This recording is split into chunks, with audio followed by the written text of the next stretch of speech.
silakan duduk kembali. Terima kasih.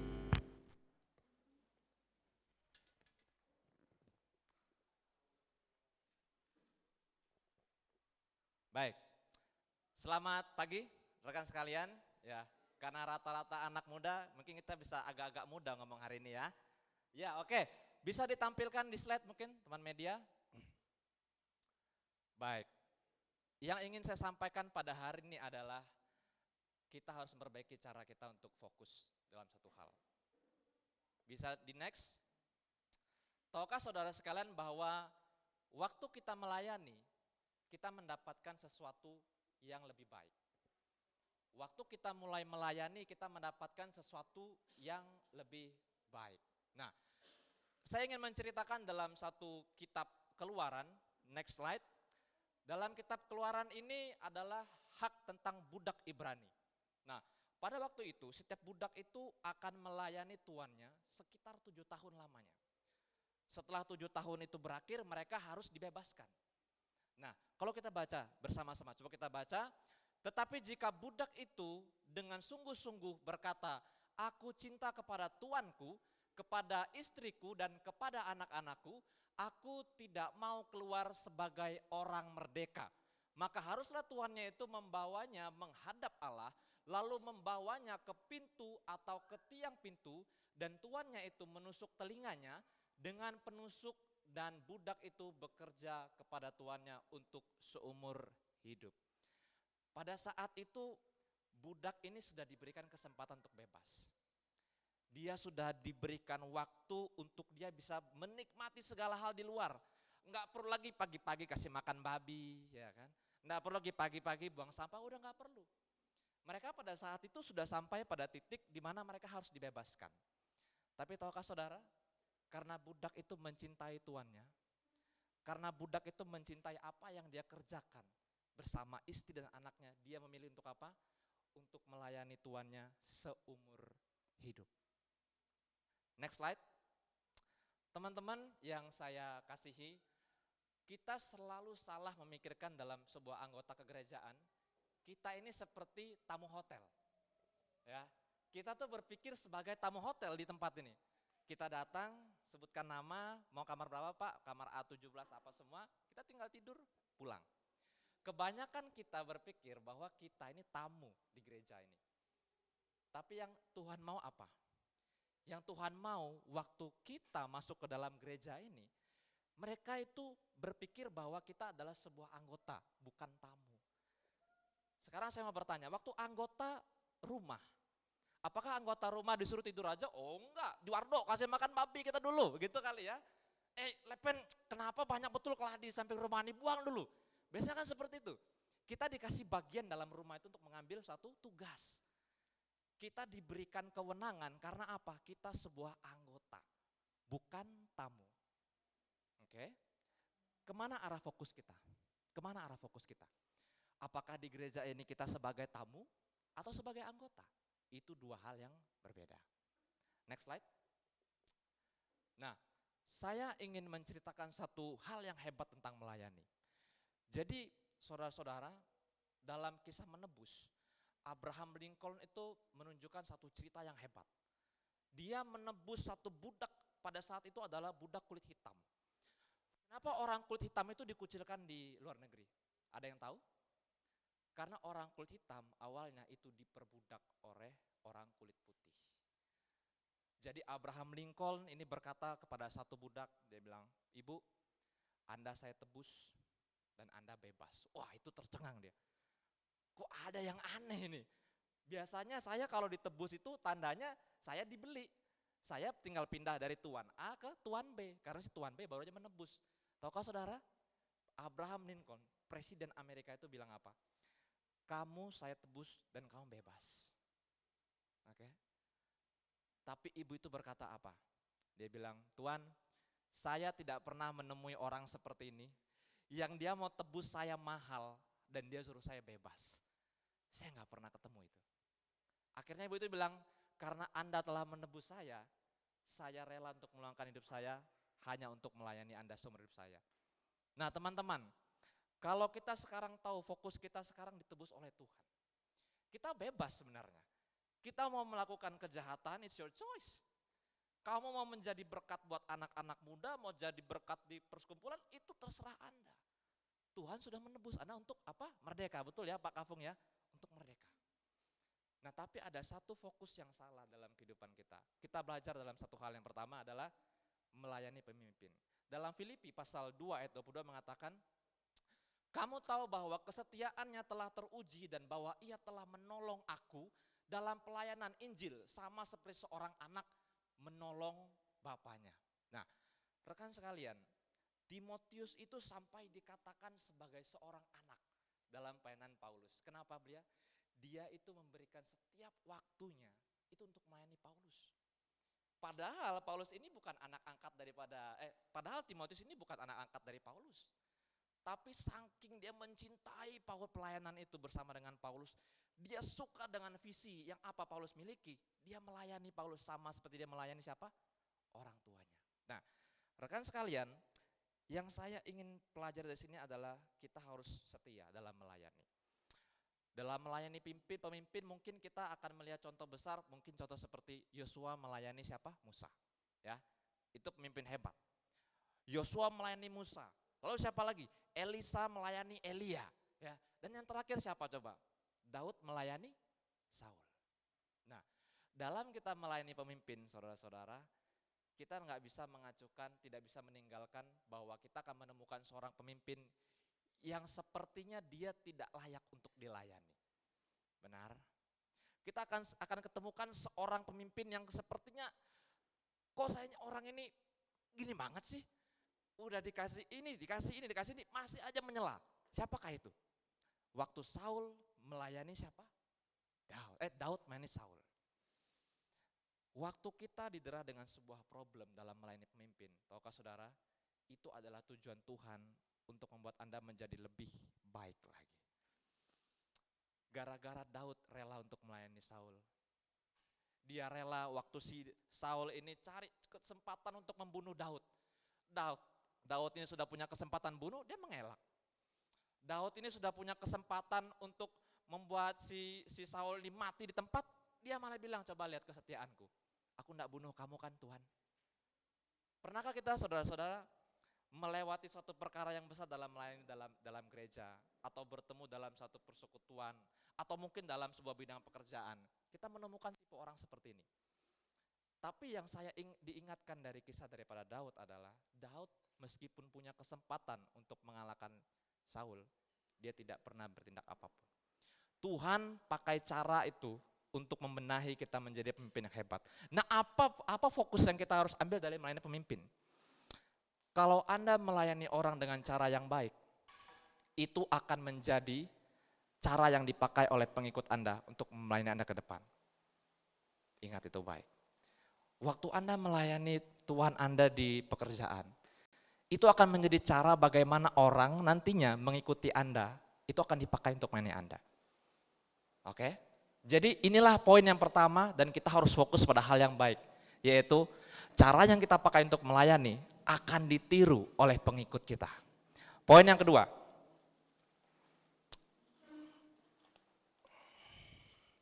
Oke. Poin yang kedua adalah melayani satu dengan yang lain. Bisa next.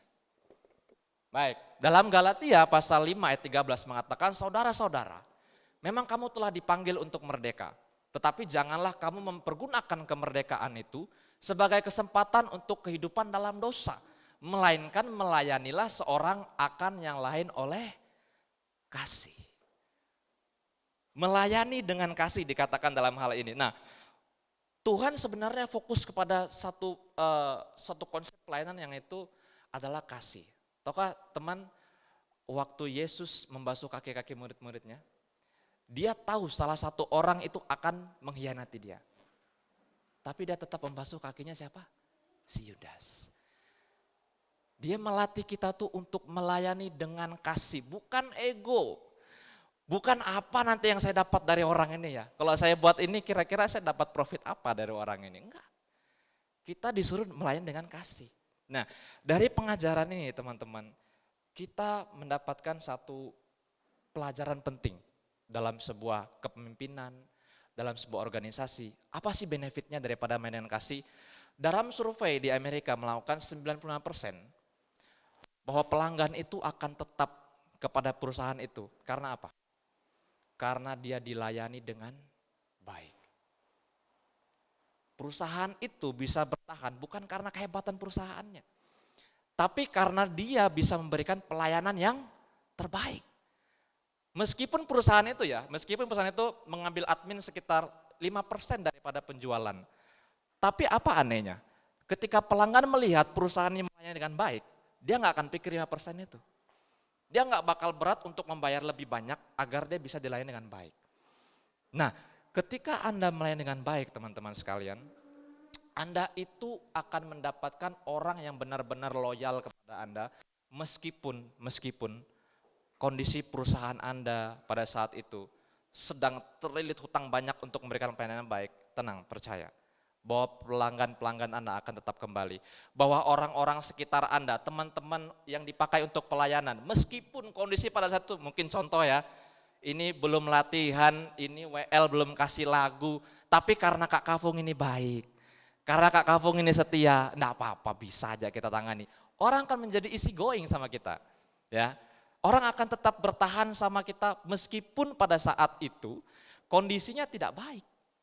Tapi kita akan mendapatkan apa? Pertama, hubungan yang lebih kuat. Poin yang ketiga, melayani sesama. Dalam 1 Korintus pasal 9 ayat yang ke-19 mengatakan, sungguh pun aku bebas terhadap semua orang, aku menjadikan diriku tuh hamba dari semua orang, supaya aku boleh memenangkan sebanyak mungkin orang. Saudara sekalian, dalam satu pelayanan yang hebat yang saya lihat dalam Alkitab, dan saya sering sekali tersentuh akan kisah ini, yaitu bahwa kita itu harus melayani semua orang. Yang saya mau lihat dalam kisah Alkitab adalah hal simple. Waktu Petrus meninggalkan Yesus di kayu salib, ya. Waktu Petrus meninggalkan Yesus di kayu salib, Petrus itu sedang apa? Mencari ikan, betul? Dia sedang mencari ikan. Yesus datang kepadanya, dia tunggu di pinggir sungai, bilang, Petrus lemparkan jala ke arah yang lain, arah yang ini. Petrus datang bilang, semalam-malaman saya nggak dapat ikan. Ya. Nah, setelah itu apa? Yesus itu membuat api, membakar ikan untuknya, lalu dia makan bersama-sama dengan murid-muridnya. Setelah dia makan, tahukah saudara bahwa Petrus menerima permintaan dari Yesus untuk menggembalakan domba-dombanya. Ini saya mau bilang di sini apa? Waktu kita ingin menjadi pelayan semua orang, ada satu yang paling efektif, yaitu apa? Kita memenuhi kebutuhan orang itu dulu. Kita harus mencari apa yang orang ini butuhkan dulu. Setelah kita dapatkan apa yang orang butuhkan itu, orang itu akan menjadi lebih nyaman berbicara dengan kita. Orang-orang itu akan merasa terbuka, oh orang ini ternyata tidak pengen menceritakan apa yang dia miliki, malah dia pengen cari apa yang saya punya. Malah orang ini pengen tahu apa yang saya mampu. Malah orang ini ingin tahu apa masalah yang saya hadapi. Nah, pada saat Petrus mengambil sebuah keputusan dan dia merasa sangat-sangat kuat, dia menjadi loyal. Ada satu pelayanan hebat dalam penginjilan waktu TBC pertama kali keluar di dunia ini. Penginjil ini membawa semua tim medis waktu itu datang ke tempat itu untuk melayani orang yang terkena penyakit TBC, bahkan mencegah supaya orang-orang ini akan tertular. Melalui pelayanan ini saudara-saudara, banyak jiwa dimenangkan. Kenapa? Padahal dia hanya melayani kesehatan warga di situ. Yang dia lakukan adalah dia memenuhi kebutuhan inti orang pada saat itu. Dia tahu orang pada saat ini membutuhkan pertolongan tentang TBC, tidak ada satupun yang berani untuk turun tangan. Dia ngapain? Dia bawa tim medis, saya turun tangan. Saya mau rawat orang ini, saya mau sembuhkan orang ini, dan saya mau mencegah orang-orang lain itu tertular dari penyakit TBC ini. Penginjilan yang besar ini membuat banyak sekali orang mengenal Kristus pada saat itu. Banyak jiwa dimenangkan, banyak jiwa itu dipulihkan. Akhirnya apa? Hubungan yang erat itu terjadi ketika kita apa? Melayani orang. Baik. Nah, dalam kisah sebuah violin, bisa di next. Arti kehidupan itu mudah ditemukan ketika kita melayani orang lain. Nah, Niccolo Pagani adalah seorang pemain violin yang sangat-sangat hebat. Dia adalah pemain violin yang pada saat itu terkenal pada masanya. Dia akhirnya mau meninggal dan dia menitipkan pesan kepada saudara-saudaranya, violin yang saya punya ini akan saya bagikan ke tempat wisata, tapi dengan syarat, tidak boleh satupun orang untuk memainkannya. Tidak boleh satupun orang memainkan violin saya, hanya boleh untuk dilihat saja. Akhirnya ini hanya menjadi pajangan saja di tempat itu. Karena violin ini terbuat daripada kayu, dia lupa bahwa karakter murni dari sebuah kayu adalah kalau dia sering dipakai, sering dirawat, kemungkinannya untuk menjadi rusak itu akan semakin menurun. Lambat laun apa yang terjadi? Violin yang indah ini, yang dipakai dan sangat sendu, suaranya sangat baik, itu menjadi jabuk. Kayu-kayunya dimakan oleh ulat. Itu sama dengan kisah kita. Kalau kita tidak melayani, kita akan menjadi jabuk seperti kayu itu. Nggak peduli seberapa banyak pengalaman Anda. Nggak peduli seberapa bagus Anda nyanyi, seberapa hebat Anda main musik, seberapa hebat Anda berbicara depan orang. Itu nggak akan berpengaruh apapun, bahkan menjadi busuk kalau kita tetap diam-diam saja. Kita nggak memberikan apa yang sudah Tuhan berikan baik sekali dalam kehidupan kita. Kita malah pilih apa? Disimpan aja lah. Takut aku nyanyi, bah, nanti di komen orang.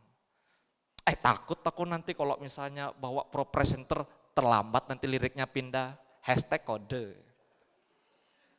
Ya, kayak gitu. Nah, jadi dalam hal seperti melayani, kita tuh enggak boleh menyimpan yang menurut kita kalau kita simpan kita akan merasa aman. No, malah Anda akan menemukan arti kehidupan ketika Anda mulai melayani. Daud itu diproses Tuhan untuk melayani Saul. Lihat ya. Oke.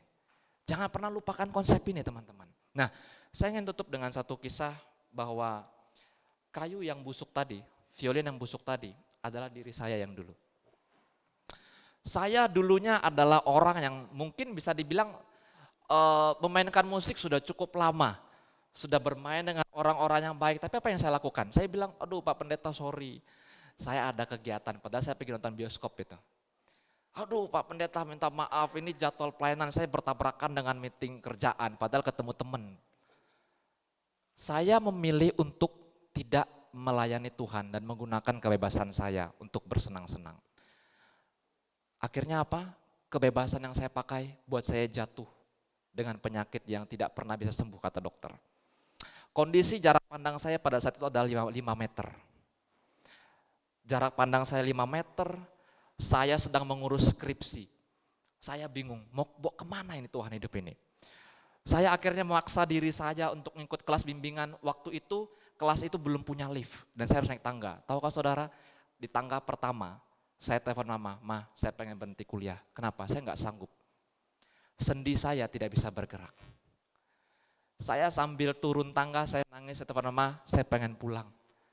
Sudah, saya nggak pengen selesaikan skripsi ini, biarkan saja saya menjadi sampah. Saya kecewa. Kebebasan yang saya pakai selama ini ternyata saya pikir itu membuat saya menjadi bahagia, ternyata buat saya semakin menjadi hancur. Saya ke klub malam, yes. Saya bertemu dengan orang-orang yang mungkin adalah, bukan mungkin lagi ya, pecandu narkoba. Orang-orang yang sudah menggunakan wanita malam. Saya berkenalan dengan orang-orang seperti itu. Dan apa saudara? Hidup saya hancur. Selama 2 tahun saya hanya duduk di kamar, kalaupun saya mau keluar kamar saya ngapain? Hanya ke toilet. Hanya itu. Saya berpikir jadi seperti ini, Tuhan hidup saya sudah seperti kayu yang busuk tadi, dimakan ulat. Gak bisa ngapa-ngapain. Saya pengen melayani, saya pengen melayani Tuhan. Tapi bagaimana Tuhan melayani dengan mata tidak bisa melihat, dengan kaki yang tidak bisa berjalan? Apa yang saya buat? Saya sampai mengkonsepkan dalam pikiran saya seperti ini. Saya mulai berkonsep, mungkin 5 tahun lagi saya akan menjadi pendeta, mungkin dengan tuna apa ya, tuna wisma ya, yang baca tuh dengan itu, meraba tulisan itu. Saya sudah mengkonsepkan saya ini akan menjadi sampah dalam keluarga saya. Saya sedang menggambarkan dalam diri saya bahwa saya adalah violin yang busuk ini tadi. Tapi Tuhan itu baik. Tuhan itu baik. Waktu saya menyesal, saya masih ditelepon sama Pak Jani pada waktu itu, Sakai nanti setelah sembuh dari penyakit. Saya sudah punya penyakit bawaan, komorbid, yang itu imun tubuh saya lemah dan saya kena COVID-19. Pak Jani telepon saya. Sakai, nanti waktu mau pelayanan, nanti kuliah di STII ya, nanti kakak bina di situ. Dalam waktu itu saudara-saudara, saya belum terima kesembuhan sama sekali. Jarak pandang saya masih 5 meter, sendi saya ini masih sakit. Saya aminkan saja, oke baik siap, saya akan terima itu. Saya sambil berjalan, sambil mengenal Yesus, sambil melihat apa sih yang Tuhan bisa buat dalam kehidupan saya ini. Saya yang sampah ini.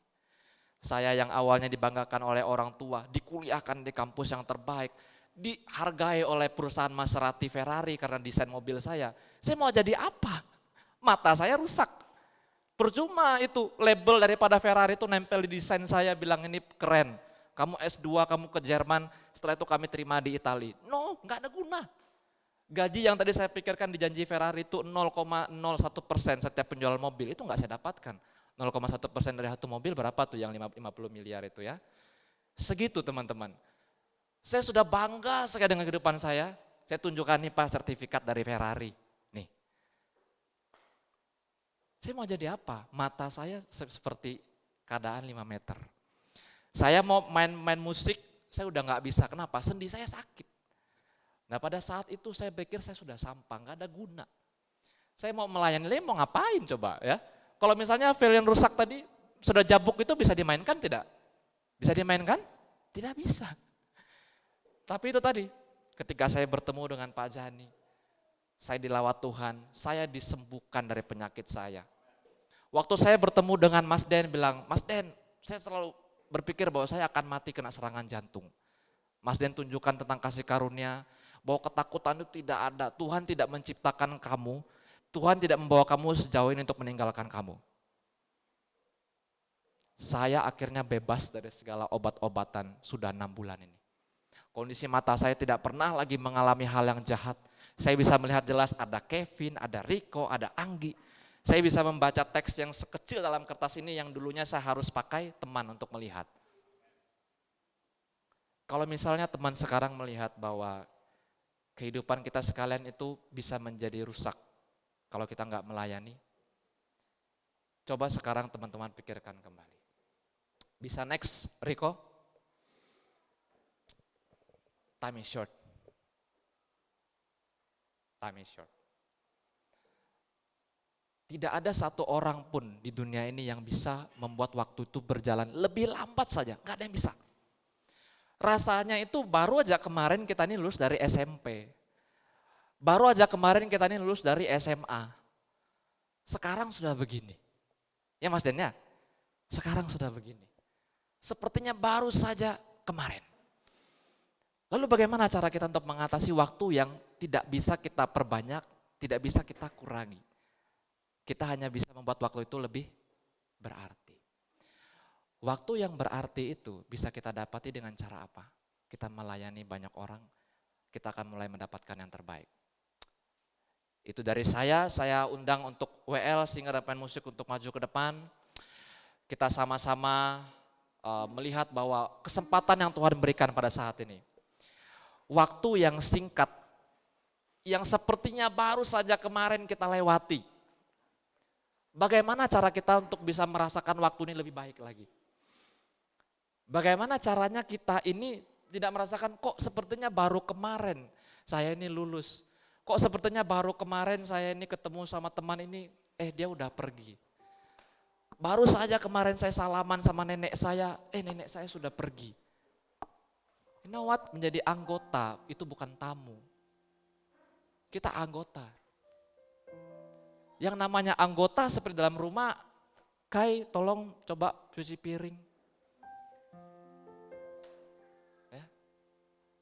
Riko coba tolong sapu lantai. Kita nggak bisa jadi tamu dalam gereja ini. Kita semua anggota. Kita harus ambil bagian masing-masing Karena kita bukanlah tamu tapi kita anggota. Haleluya. Kita angkat suatu pujian. Ajar kami Tuhan. Ajar kami Tuhan menghitung hari-hari. Haleluya. Agar kami beroleh hati bijaksana.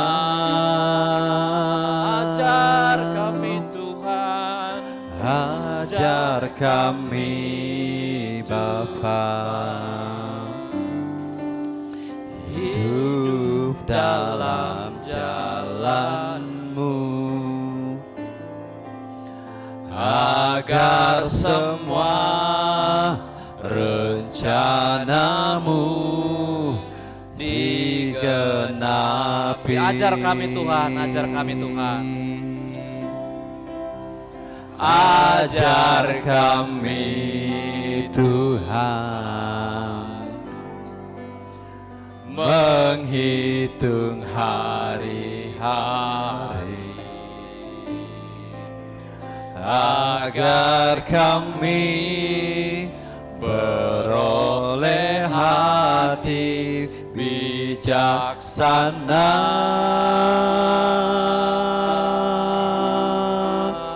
Ajar kami Bapa. Jemaat silakan berdiri. Menghidup jalan-Mu, agar semua rencana-Mu digenapi.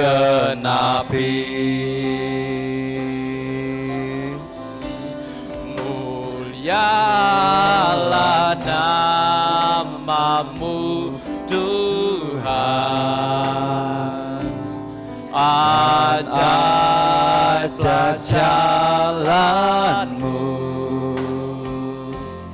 pimpin kami di setiap waktu.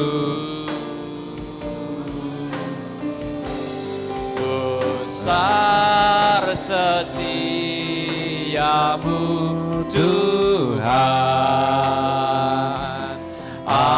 agunglah karya-Mu. Yesus, kami bersyukur padamu.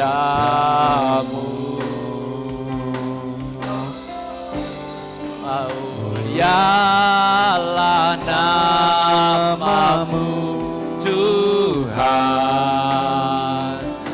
dan ajar jalan-Mu, pimpin kami di setiap waktu. Besar setiamu, besar setiamu Tuhan, agunglah karya-Mu. Yesus, kami bersyukur padamu.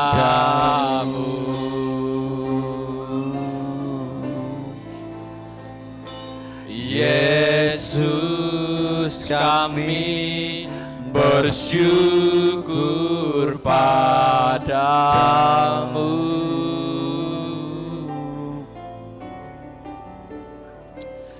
Yesus, kami bersyukur padamu. Terima kasih Bapa, kami telah mendengarkan firman-Mu. Kami mungkin pada saat ini sedang merasa bahwa kami adalah violin yang baik tadi. Kami menyimpan setiap karya yang baik yang Tuhan berikan buat kami. Kami takut supaya orang mungkin menjelek-jelekan kami. Kami takut seandainya kami memberikan pelayanan yang terbaik, orang akan merasa aneh buat kami. Tuhan ampuni kami kalau fokus kami salah Tuhan. Terima kasih kalau Tuhan sudah memberikan kami suatu peringatan bahwa fokus kami harus diubah. Fokus kami adalah melayani. Dengan kebebasan yang Tuhan berikan tadi, kami malah memberikan apa yang terbaik bagi Tuhan. Kami menolak kemerdekaan itu untuk bersuka-suka, bersenang-senang. Kami menolak itu Tuhan untuk menjadi hal yang buruk di dunia ini. Tapi kami pengen pakai Tuhan sama seperti budak yang ditebus oleh Abraham Lincoln. Kami pengen menjadi budakmu seumur hidup kami. Pakai kami Tuhan, mungkin kami ada yang bergumul dengan studi kami di kampus. Mungkin kami ada yang bergumul dengan pekerjaan kami. Mungkin kami ada yang bergumul dengan persekutuan atau apapun yang pada saat menjadi pergumulan kami Tuhan. Mari Tuhan turut campur tangan. Kami percaya apa yang pada saat ini kami sedang lewati, itu bertujuan untuk membawa kami kepada hal yang lebih baik. Tuhan mengajarkan kami bahwa dengan melayani kami mendapatkan yang baik. Bahwa dengan melayani kami akan menemukan arti kehidupan kami. Maka kami aminkan itu Bapa. Kami serahkan masa muda kami serahkan seumur hidup kami ke dalam tangan-Mu. Biarlah kiranya kami menjadi budak-Mu yang setia. In Jesus name we pray, amen.